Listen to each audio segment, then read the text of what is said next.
संपूर्ण महाराष्ट्रभर सध्या नगर परिषदांच्या निवडणुकांची रणधुमाळी चालू आहे आणि त्यामध्ये एक नगर परिषद वारंवार चर्चेमध्ये येते, ती आहे पुण्याजवळ फुरसुंगी उरुळी देवाची नगर परिषद. याचं कारण असं, ही नगर परिषदेची निवडणूक पहिल्यांदा पार पडते. या नगर परिषदेच्या निवडणुकीमध्ये जितके काही उमेदवार नगरसेवक आणि नगराध्यक्ष पदासाठी उभे आहेत ते सगळे चर्चित उमेदवार आहेत आणि त्यामुळे ही नगर परिषद वारंवार चर्चेत येते. जे मतदान नगर परिषदांचं 2 डिसेंबर रोजी होणार होतं ते अचानक निवडणूक आयोगाने निर्णय घेतला आणि 20 डिसेंबर रोजी ते निश्चित करण्यात आलं. त्यामुळे सध्या तरी संपूर्ण रणनीती प्रत्येक उमेदवाराची, नागरिकांची बदललेली आहे. त्यामुळे आता या बदलत्या रणनीतीनुसार कुठल्या उमेदवाराचा कसा प्रचार चालू आहे या सगळ्या गोष्टी आपण जाणून घेणारच आहोत. पण त्यामध्ये सुद्धा या नगर परिषदेमध्ये एक वॉर्ड कायम चर्चेत राहिलेला आहे, तो आहे प्रभाग क्रमांक 6. आणि प्रभाग क्रमांक 6 मधून एक उमेदवार चर्चित आहेत. ते उमेदवार म्हणजे अमोलजी हरपळे. ते आहे राष्ट्रवादी काँग्रेस पार्टीतून, अजित पवार गटातून घड्याळ या चिन्हावरचे अधिकृत उमेदवार. आज आपण त्यांच्याशी चर्चा करणार आहोत, कारण या आधी सुद्धा, या निवडणुकीच्या आधी सुद्धा या प्रभागामध्ये किंवा या संपूर्ण नगर परिषदेमध्ये ते त्यांच्या कामामुळे वारंवार चर्चेत राहिले होते आणि समाजकार्यात ते नेहमी ऍक्टिव्ह असतात आणि ते आता या निवडणुकीला सामोरे जात आहेत घड्याळ या चिन्हावरून. आता त्यांच्याशी आज आपण बातचीत करणार आहोत. सर्वप्रथम सर, स्टार महाराष्ट्र न्यूज मध्ये तुमचं सहर्ष स्वागत. सर, निवडणुकीची रणधुमाळी चालू आहे, तुमचा प्रचार सुद्धा जोरदार आता सुरू होतोच आहे. पण त्याआधी सुद्धा निवडणुकीला उभं राहणे म्हणजे लोकांच्याकडून काही अपेक्षा असतात की आमचा उमेदवार जो आहे तो उमेदवार तितका खमका पाहिजेत किंवा त्याचं पाठीमागचं जे काम आहे ते तितकं प्रभावी पाहिजेत. मग लोकांच्यापर्यंत पोहोचवण्यासाठी किंवा लोकांपर्यंत आता तुम्ही ज्या ज्या कामांच्या माध्यमातून पोहोचलेला आहात ती कामं तुम्ही आतापर्यंत काय काय केलेली आहेत? नक्कीच जे काही आपण बोललात, लोक याची तुलना नक्कीच करणार आहे की उमेदवार उभे आहेत, पण त्या उमेदवार उभे असलेल्या पैकी कोणता उमेदवार सातत्याने समाजासाठी काम करतोय याचा 100% लोक अनालिसिस करणार आहेत. त्यामध्ये मी जिल्हा नियोजन सदस्य असल्यामुळे मागे साधारणतः 2-1 कोटी रुपयाची कामं मी माझ्या अनुभवाच्या जोरावरती विविध विभागातून मान्यता करून, मग ते महापालिका असेल किंवा राज्य शासनाचा विविध पद्धतीचा निधी असेल, त्या माध्यमातून मी साधारणतः 2-1 कोटी रुपयांची कामं या पूर्ण फुरसुंगी प्रभागामध्ये मी केलेली आहे. यामध्ये प्रामुख्याने जर तुम्ही विचाराल तर माझ्या प्रभाग 6 मधील भाडेनगर येथील रस्ता असेल, त्याचप्रमाणे शिवशंभोनगर येथील स्ट्रीट लाईट असेल, त्यानंतर शिवचैतन्यमधील एक 5 गल्ल्या रस्ता काँक्रिटीकरण असेल, त्याच्यानंतर परशुराम नगर मधील साधारणतः 5 गल्ल्यांचं ड्रेनेज लाईन आणि रस्ता सिमेंटीकरण असेल, त्यानंतर राजविश्वनगर मधील स्ट्रीट लाईटची कामं असतील, त्यानंतर मोरेनगर आहे, सुमन पार्क ज्या म्हणतो आम्ही त्याला, त्या ठिकाणी एक मुख्य रस्ता त्यांचा पूर्ण लोक चिखलातनं जात येत होती, तर तिथला रस्ता केला. तिथे स्ट्रीट लाईटची व्यवस्था नव्हती, चंद्रमा हॉटेल पासून त्या मोरेनगर पर्यंत स्ट्रीट लाईट करून दिली. त्याचप्रमाणे पलीकडे, रेल्वेच्या पलीकडे जर तुम्ही जाल तर सिद्धी ग्रीन्स या मध्ये स्ट्रीट लाईटची व्यवस्था नव्हती, त्या 5-6 गल्ल्या मी स्ट्रीट लाईटचं कामं केली. त्याच्यानंतर पलीकडे त्यांच्या तिथे सायराट सिटी म्हणून आहे, त्यांच्याकडे बऱ्याचशा प्रमाणामध्ये ड्रेनेजचा इश्यू होता. ते ड्रेनेज जे डेव्हलपर होता त्या प्लॉटिंगचा, त्यांनी ते ड्रेनेज लाईनला जोडलेलंच नव्हतं. त्यामध्ये महापालिकेच्या माध्यमातून आम्ही ड्रेनेज जोडून घेतलं. त्याचप्रमाणे मध्ये काही ठिकाणी सिद्धी ग्रीन्स मध्ये ड्रेनेजचा प्रॉब्लेम होता, तोही महापालिकेच्या माध्यमातून आम्ही सोडून घेतला. पलीकडे जर तुम्ही जाल, दर्शन पार्क असेल, त्या ठिकाणी लाईटची व्यवस्था मी करून दिली आहे, स्ट्रीट लाईटची. त्याच्यानंतर लंबोदर पार्क आहे, त्या लंबोदर पार्क मधील स्ट्रीट लाईट असेल, साजाई पार्क त्याच्या शेजारी आहे, तिथली स्ट्रीट लाईटची व्यवस्था, या सगळ्या स्ट्रीट लाईटची व्यवस्था सुद्धा माझ्या माध्यमातून करण्यात येत आहे. नुकतीच तिथे 10व्या महिन्यामध्ये डीपी पण मंजूर करण्यात आली लंबोदर पार्क मध्ये. ती डीपी लाईटची डीपी जी आहे ती डीपीडीसीच्या माध्यमातून अजितदादा पवार यांच्या अध्यक्षतेखाली डीपीडीसीच्या फंड मधनं ती मंजूर करण्यात आलेली आहे. लंबोदर पार्क आणि साजाई पार्क या लोकांना तिथे त्यामुळे दिलासा मिळणार आहे, कारण का तिथे खूप व्होल्टेजचा प्रॉब्लेम होता. त्या ठिकाणी आपण काम केलंय. म्हणजे असं मला म्हणायचं की प्रत्येक ठिकाणी आम्ही कामाच्या माध्यमातून पोहोचलेलो आहे. माझ्या प्रभागाच्या बाहेर जर तुम्ही विचार केला, सोनर पूल असेल, पवार वस्ती असेल, त्या ठिकाणी ड्रेनेज लाईनचं काम केलं.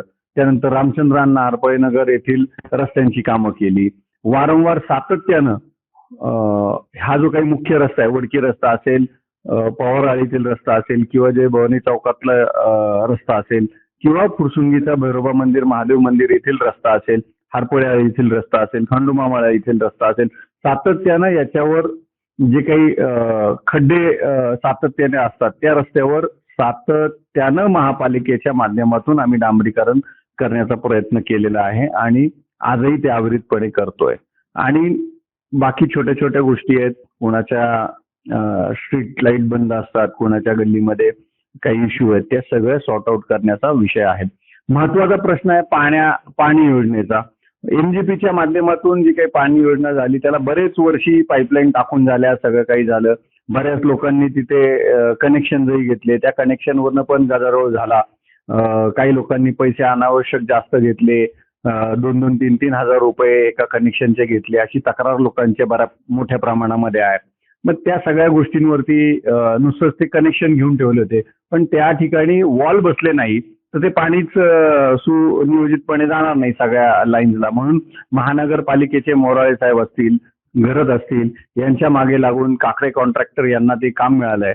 त्यांच्या माध्यमातून आम्ही त्या सगळ्या वॉल बसवण्याचं काम हाती घेतलं. त्यामुळे परशुराम नगर असेल, शिवचैतन्य नगर असेल, या ठिकाणी सगळीकडे पाणी मिळण्यासाठी आता निश्चितच प्रयत्न होतील. त्यामध्ये मानविका नगर असेल, राजविश्वनगर असेल, मोरे नगर असेल, या सर्व ठिकाणी पाणी सुद्धा देण्याची व्यवस्था आमच्या माध्यमातून होणार आहे. अगदी सर, तुम्ही जितका कामांचा आढावा वाचलेला आहे, खरं तर एका नगरसेवक पदाच्या उमेदवाराची इतकी कामं आतापर्यंत आम्ही ऐकलेली नाहीयेत. तो एक कामांचा फार मोठा आढावा होता.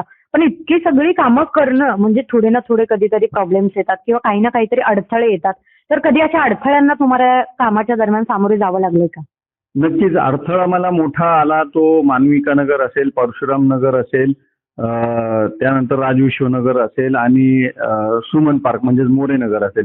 इथली ड्रेनेज व्यवस्था जोडण्यासाठी आम्हाला खूप अडथळ्यांची शर्यत पार पाडावी लागतीये.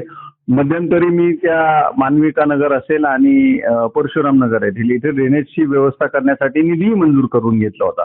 परंतु नेमकी त्यावेळेस महानगरपालिका विसर्जित होऊन आमची ही गावे नगरपालिकेमध्ये गेली. त्यामुळे सायनिंग अथॉरिटी किंवा ऑथराइज पर्सन इथे कोण नसल्यामुळे आम्हाला ते काम पुढे करता आलं नाही. पण निश्चितच मानविका नगर असेल, परशुराम नगर असेल, मोरे नगर असेल किंवा राजविश्व नगर असेल, या ठिकाणच्या ड्रेनेजची व्यवस्था इथले स्थानिक जे काही आमचे शेतकरी आहेत त्यांना विश्वासात घेऊन आम्ही नक्कीच तो ड्रेनेजचा विषय मार्गी लावू. आणि तसा आश्वासन मी सर्व जनतेला या तुमच्या माध्यमातून देऊ इच्छितो की त्यांचा जटिल प्रश्न जो आहे, त्यांच्या इकडे रस्ते झालेत, एमएससीबीचा लाईटचा इश्यू होता तोही सॉर्ट आउट झालाय, स्ट्रीट लाईटचा विषय सॉर्ट आउट झालाय. आता त्यांचा प्रमुख जो काही विषय आहे तो फक्त आहे ड्रेनेजचा. या चारही सोसायटी म्हणजे त्याच्यात मानविका नगर, त्याचप्रमाणे परशुराम नगर, त्याचप्रमाणे राजविश्व नगर आणि मोरे नगर, सुमन पार्क ज्याला आपण म्हणतो तो, या ठिकाणचा ड्रेनेजचा विषय 100% आम्ही मार्गी लावू. आणि अडचणी येत असतात, पण अडचणी असल्या तरी त्याच्यावर मात करून तुम्हाला लोकांना समाधान देणं गरजेचं आहे आणि ते काम आम्ही नक्की करू. ह्या तुमच्या माध्यमातून स्टार महाराष्ट्राच्या मी जनतेला आश्वासित करू इच्छितो की 100% आम्ही इलेक्शन झाल्या पुढच्या काही दिवसांमध्ये आम्ही या ठिकाणी ड्रेनेजचं काम करू शकतो. आणि त्या ड्रेनेजचं काम करताना ज्या ज्या काही शेतकरी बांधवांची आम्हाला आवश्यकता लागणार आहे, त्यांची परवानगी लागणार आहे, त्यांच्याकडनं आम्ही ती परवानगी घेऊन त्यांना विश्वासात घेऊन एक समाजाचं जे काम आहे ते व्हावं. आणि हायजीनचे प्रश्न इथे होऊ नये उपस्थित, कारण बऱ्याच जणांनी शौच खड्डे केलेत, त्या शौच खड्ड्यांमुळे पाणी पर्क्युलेशन होत आहे आणि तेच मग काही ठिकाणी लोकांनी बोर घेतले, तेच पाणी पर्क्युलेशन बोरमध्ये परत लोक वापरतायत. मग ह्या सगळ्या गोष्टीचा कुठेतरी त्यांच्या जीवनशैलीवरती म्हणा, आरोग्यावरती परिणाम होतोय. तर या सगळ्या गोष्टींचा विचार करून शेतकरी सुद्धा आमच्या या प्रतिसादाला आव्हान देतील आणि नक्कीच आम्ही हे ड्रेनेजचं काम मार्गी लावू असा मला पूर्ण विश्वास आहे. अगदीच तुम्ही कामांचा ज्या पद्धतीने आढावा घेतला पण सध्याच्या परिस्थितीमध्ये प्रभाग क्रमांक 6 मध्ये अद्यापही भरपूर कामे बाकी आहेत. म्हणजे छोटे छोटे लोकांचे प्रश्न आहेत, काही लोकांचा रस्त्याचा आहे, तर काही लोकांचा पाण्याचा प्रश्न आहे, तर काही लोकांचा ड्रेनेजचा, मगाशी बोलला तुम्ही त्या पद्धतीने, तर अगदी काही लोकांचा छोटा छोटा प्रश्न असतात. तर या सगळ्या प्रश्नांच्या वरती भविष्यात जर यदा कदाचित तुम्ही निवडून आला प्रभाग क्रमांक 6 मधून, तर तुमचं नियोजन कसं असेल की ती कामे तुम्ही कशा पद्धतीने मार्गी लावाल किंवा लोकांचे जे प्रश्न आहेत ते कशा पद्धतीने तुम्ही सोडवाल? आता याच्यामध्ये बघा, तुम्ही म्हटलात कामं मार्गी लावण्यासाठी आम्ही काय करणार आहोत आणि निवडून याल का, तर जनता नक्कीच मला निवडून देईल याचा मला पूर्ण विश्वास आहे. दुसरी गोष्ट अशी आहे की काम करणाऱ्याच्या माणसाच्या मागे जनता उभी राहील असा विश्वास आमच्यासारख्या समाजात काम करणाऱ्या माणसांना आहे. आणि कामाच्या बाबतीत जर तुम्ही म्हटलात तर या ठिकाणी बऱ्यापैकी रेल्वेच्या अलीकडे बऱ्यापैकी रस्ते, ड्रेनेज आणि स्ट्रीट लाईट हे विषय जे होते त्याच्यापैकी कैक पटीने मोठ्या प्रमाणामध्ये रेल्वेच्या पलीकडे सिद्धी ग्रीन्स असेल, त्याचप्रमाणे लंबोदर पार्क असेल, सायरन सिटी असेल, मळई पार्क असेल, त्याचप्रमाणे साळई पार्क असेल, सुंदरबन असेल, परदेशी मळा असेल किंवा भगवान बाबा नगर असेल, त्या पलीकडे मिठाच्या गोडाऊनच्या इकडे भगवान बाबा नगर म्हणून एक नगर आहे, त्याचप्रमाणे फुले वीटभट्टी आहे. या ठिकाणी अजून पाहिजे तसा विकास झालेला नाहीये. त्यामुळे या पट्ट्यामध्ये प्राधान्यानं काम करण्यासाठी आम्हाला रस्ते असतील, ड्रेनेज असेल आणि स्ट्रीट लाईट ह्या प्रमुख ज्या काही गोष्टी आहेत त्याच्यावरती काम करणं गरजेचं आहे. त्यामध्ये मग दैनंदिन कचरा उचलणं असेल, पाण्याच्या लाईनचा विषय असेल, MGPच्या माध्यमातून उरुळी देवाचीकडनं येणाऱ्या रेल्वेच्या पलीकडे येणाऱ्या डिस्ट्रीब्युशन लाईनचा विषय असेल, ह्या सगळ्या भागांमध्ये म्हणजे तुमचं भगवान बाबा नगर, फुले वीटभट्टी आणि सुंदरबन या ठिकाणी निश्चितच विकासाच्या काम खूप मोठ्या प्रमाणामध्ये करावं लागेल. त्यामध्ये मग हा जो काही परिसर मी तुम्हाला सांगितला, मळई पार्क, दर्शन पार्क, त्याप्रमाणे Siddhi greens, Lambodar park, Sajai park, Sairaj city या ठिकाणी सुद्धा पाण्याचं नियोजन, कचऱ्याच्या रोजचं संकलन आणि रस्ते व ड्रेनेज ह्या 4-5 प्रमुख गोष्टींसाठी आम्हाला खूप मोठ्या प्रमाणामध्ये लक्ष देऊन नियोजन करून काम करावं लागेल. आणि यासाठी राज्याचे उपमुख्यमंत्री आणि पालकमंत्री अजितदादा पवार यांच्या माध्यमातून, DPDCच्या माध्यमातून आम्ही या ठिकाणचा विकास करू असा मला पूर्ण विश्वास आहे. अगदीच तुम्ही ज्या पद्धतीने एक उल्लेख केला की राज्याचे उपमुख्यमंत्र्यांच्या बद्दल बोलला, तर तुम्ही त्या पक्षातून निवडणूक लढवत आहात जो स्वतः राज्याचे उपमुख्यमंत्री त्यांच्या हाती तो पक्ष आहे आणि त्यांच्या अधिकृत घड्याळ्या चिन्हावरती निवडणूक लढवत आहात. तर येत्या काळामध्ये त्यांच्याकडून तुम्हाला भरघोस निधी वगैरे हे मिळण्याची शक्यता दाट आहेच जर तुम्ही यदा कदाचित निवडून आलात. तर आजच्या निवडणुकीच्या दरम्यान त्यांचा तुम्हाला पाठिंबा कशा पद्धतीचा आहे? आणि लोक एकतर उपमुख्यमंत्र्यांशी फार कनेक्टेड आहेत, ग्रामीण भागातील असू द्या किंवा नगर परिषदेतील या असू द्यात, तर या लोकांच्याकडून तुम्हाला प्रतिसाद कसा मिळतोय? कारण लोकांच्या एक आवडीचा पक्ष म्हणून दादांच्या पक्षाकडे ओळखलं जातं. तर हा प्रतिसाद तुमच्यासाठी कसा आहे आणि दादांचा तुम्हाला जो पाठिंबा आहे तो कशा पद्धतीचा आहे? अतिशय चांगल्या पद्धतीनं स्थानिक राजकीय जे राष्ट्रवादीचे पदाधिकारी असतील त्यामध्ये मग प्रकाश नाना हरपळे आहेत, राहुल चोरगडे आहेत, प्रवीण कामटे आहेत किंवा वार्डातले आमचे इतर जे सहकारी आहेत त्या सगळ्या लोकांचा आम्हाला भरघोस असा पाठिंबा आहे. त्याचप्रमाणे अजितदादांच्या माध्यमातून आम्ही काही निधी आता रस्त्यांसाठी पण इथे DPDC मधनं उपलब्ध करून दिलाय आणि भविष्य काळामध्ये या भागाचा विकास जर साधायचा असेल तर त्याला निधी हा लागणार आहे. आणि मग निधी कोण देऊ शकतं? तर राज्याचे उपमुख्यमंत्री, पालकमंत्री, पुण्याचे, त्याचप्रमाणे अर्थमंत्री ज्या एका व्यक्तीकडे आणि ज्यांच्या नावातच कामाबद्दल विश्वास आहे अशा अजितदादांच्या माध्यमातून ही कामं सोयीस्कररित्या केली जातील असा आम्हाला 100% विश्वास आहे. अगदीच माझा शेवटचा प्रश्न असेल, निवडणुकीची रणधुमाळी चालूच होती आणि बऱ्याच दिवसापासून प्रचारही चालू होता. अचानक निवडणूक आयोगाचा निर्णय बदलला आणि 2 तारखेचं जे मतदान होतं ते 20 तारखेवरती नेण्यात आलं. पण एक तो मधला जो प्रक्रिया होती की तुमचा प्रचार वगैरे चालू होता आणि आता पुन्हा नव्याने चालू होईल, तर या दरम्यान नागरिकांच्या मधून तुम्हाला कशा प्रकारे प्रतिसाद मिळते? तुम्हाला खात्री आहे की पूर्ण प्रभाग तुमच्या पाठीमागे खंबीरपणे उभा राहील जोपर्यंत तुम्ही नगरसेवक म्हणून निवडून येत नाही तोपर्यंत? हे पहा, नागरिकांच्या संपर्कात आम्ही सातत्याने, इलेक्शन डोळ्यासमोर ठेवून आम्ही काही कुठली सामाजिक कामं करत नाहीये. आम्हाला सामाजिक काम करण्याची आवड आहे. त्यामुळे तिथून मागे आम्ही जरी इलेक्शन थांबली तरी आमचा घर टू घर संपर्क करण्यावरती जास्त भर होता. त्यामध्ये आता आमच्याकडे नव्यानं जर तुम्ही विचार केलात, गांधनखिळा आहे, कोळपे वस्ती आहे, फरतळेमळा आहे, या ठिकाणीही आम्हाला रस्ते, स्ट्रीट लाईट आणि पाण्याचं नियोजन, तिथल्याही कचरा संकलनाच्या बाबतीमध्ये काम करावं लागणार आहे. आणि यामुळे तिथल्या नागरिकांशी संवाद साधत असताना तिथे काही आम्हाला जे काही झोपडपट्टी सदृश परिस्थिती आहे गांधनखिळ्यावरती, त्या ठिकाणी तेथील लोकांना काही शासनाच्या स्कीम मधनं घर योजना देता येतील किंवा काय करता येतील, अजितदादांच्या मार्गदर्शनाखाली आम्ही ते निश्चित करू.